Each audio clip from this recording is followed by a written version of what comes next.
ایک بزرگ تھے، وہ گلی سے گزر رہے تھے۔ ایک شرابی کو دیکھا کہ وہ گندی نالی پر پڑا تھا، نشے میں دھت، حالت غیر ہوئی ہے۔ انسانی ناطے اس پر ترس آیا، اس کو وہاں سے اٹھایا، اس کا منہ دھویا اور اس کے گھر چھوڑ آئے۔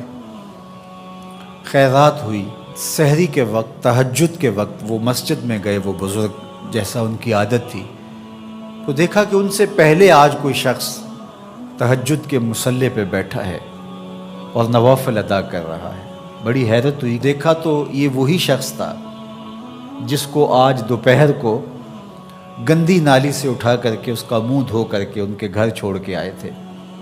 تو حیرت سے کہا، بار الہ تیری قدرتوں کے رنگ، یہ آج ہی تو میں نے شراب خانے سے باہر گندی نالی پہ پڑا ہوا دیکھا۔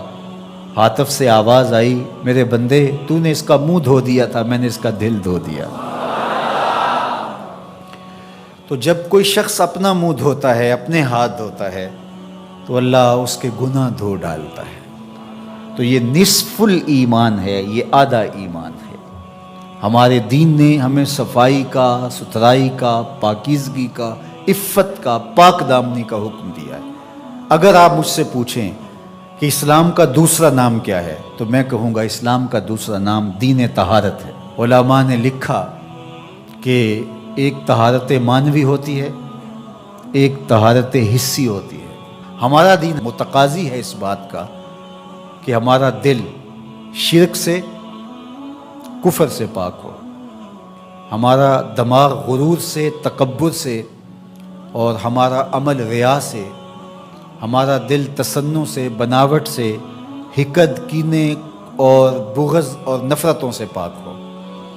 مانوی نجاست سے ہم اپنے آپ کو پاک کریں۔ اسی طرح ہم ہر طرح کے حدث سے اپنے آپ کو پاک کریں، حد سے اصغر ہو یا حد سے اکبر ہو۔ وضو سے رہیں، وضو پر وضو کرنا مستحب ہے اور یہ قربت الہی کا ذریعہ ہے، اور ہر وضو کے ساتھ مسواک کرنا مستحب ہے، اور اگر مسواک نہیں ہے تو آپ انگلی کے ساتھ اپنے دانتوں کو صاف کریں۔ غسل واجب ہو وہ تو کرنا ہی کرنا ہے، لیکن روزانہ کی بنیاد پہ صفائی حاصل کرنے کے لیے غسل کیا جائے، مستحب ہے۔ نماز کے لیے آپ کے لباس کا صاف ہونا بھی شرط ہے، آپ کے جسم کا پاک ہونا بھی شرط ہے، حد سے اکبر اور حد سے اصغر سے پاک ہونا بھی شرط ہے، اور جہاں کھڑے ہو کے نماز پڑھ رہے ہیں اس جگہ کا پاک ہونا بھی شرط ہے۔ مجھے بتائیے کوئی ایسا پاکیزہ دین آپ نے دیکھا ہے؟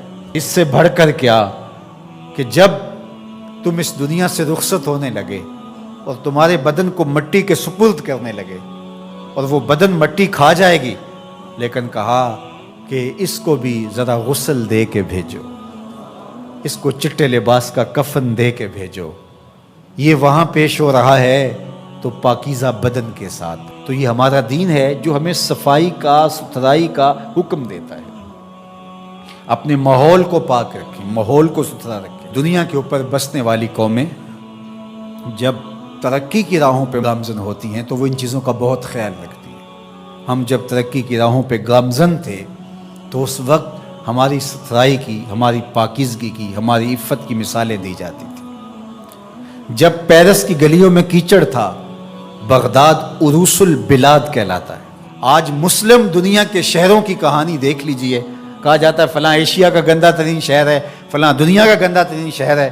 اپنے اطراف میں پھیلی ہوئی گندگیاں دیکھیے، گھر سے شاپر میں گندگی ڈال کر کے اپنے ہی گھر کے دروازے پہ پھینک کے ہم سمجھتے ہیں ہم نے گھر کی صفائی کر لی، وہی پھر پاؤں سے، گاڑی کے ٹائروں سے لگ کے پھر ہمارے اندر جا رہا ہوتا ہے۔ ہمارے دین نے تو ہمیں یہ کہا، اگر کوئی راستے میں گری پڑی چیز کو جو گزرنے والوں کے لیے رکاوٹ بنے، اس کو اٹھا کے ہم پھینک دیں تو یہ جنت کے راستے کی ضمانت بن جاتی ہے۔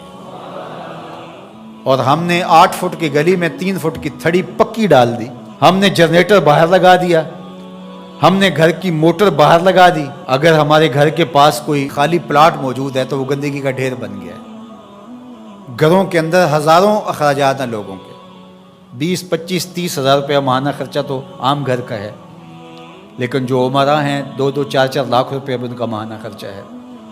تو جہاں اتنا خرچہ ہر بندہ اپنے گھر میں کر رہا ہے، تو صرف 1-1 ہزار روپیہ ڈال کر کے اپنی گلی کی صفائی کا اہتمام نہیں کر سکتا؟ اپنے چھوٹے سے محلے کی صفائی کا اہتمام نہیں کر سکتا؟ اگر وہ کر لے تو 1000 روپے اس کو بجلی کا بل بچ جائے. وہ جو روز دھوتا ہے اپنے گھر کو اور یہی گندگی پاؤں سے لگ کے اندر جا رہی ہوتی ہے، اگر محلہ صاف ہوگا تو یہ نہیں جائے گی. اس کا اپنا فائدہ ہے، اس کا 1000 روپیہ پھر بھی بچ جائے گا. لیکن ہم اس کو کرنے کے لیے تیار نہیں. اپنے گھر کو صاف کر لیا اور باہر گندگی ڈال دی، اور دوسرے نے بھی اپنے گھر کو صاف کر لیا، باہر گندگی ڈال دی. راستے کے اندر گاڑی کھڑی کر دینا، چلتے راہ کے اندر ریت مٹی پھینک دینا، اور پھر 2 دن اس کو اٹھانا ہی نہ. لوگ اذیت سے گزرتے، کوئی بات نہیں. کس طرح کا معاشرہ بن گیا ہوا ہے؟ کس طرح بندہ گوارا کرتا ہے کہ اس نے سڑک پہ موٹر سائیکل کھڑی کی ہوئی ہے اور پیچھے ٹریفک رکی ہوئی ہے، اور وہ مزے سے جو ہے وہ اندر سے کلفی لے رہا ہے، کوئی اور چیز لے رہا ہے، اور لوگ ہارن بجا رہے ہیں، اور کہتا ہے بہ جو تنو آگے لگی ہے. وہ کہتے ہیں جی اس نے بھی تو روکا ہوا تھا، مجھے کیا ہے. عجیب کہانی ہے بھائی. کیا یہ ایک مسلمان کا طریقہ ہے؟ یہ تو ایک اچھے انسان کا طریقہ بھی نہیں ہے. مسلمان تو اس سے اوپر والے درجے کا شخص ہوتا ہے. اچھا انسان ہونا بہت بڑی بات ہے، اچھا مسلمان ہونا تو اس سے بڑی بات ہے. تو ہم سوچیں کہ جو ہمارے تیور، لچھن، طرز زندگی، انداز معاشرت ہے، وہ ایک اچھے مسلمان ہونے کی تو دور کی بات، اچھے انسان ہونے کی بھی نہیں ہے. تو ہمارا دین صفائی کا دین ہے، ہمارا دین پاکیزگی کا دین ہے. ماحول کی پاکیزگی سے لے کر ذات کی پاکیزگی تک، ظاہری پاکیزگی سے لے کے باطنی پاکیزگی تک، خیالوں کی پاکیزگی سے لے کے سوچوں کی پاکیزگی تک، طرز زندگی کی پاکیزگی سے لے کر انداز معاشرت کی پاکیزگی تک، ایک صالح، پاکیزہ، خوبصورت اور ستھرا معاشرہ تشکیل دینے کے لیے مجھے اور آپ کو کردار ادا کرنا چاہیے، اور ہمیں اپنے حصے کا کام کرنا چاہیے. چیزوں میں ترتب ہو، خوبصورتی ہو، نظم ہو، اور کسی کے لیے قذر کا، تکلیف کا، نقصان کا، پریشانی کا سبب اور ذریعہ نہ بنے.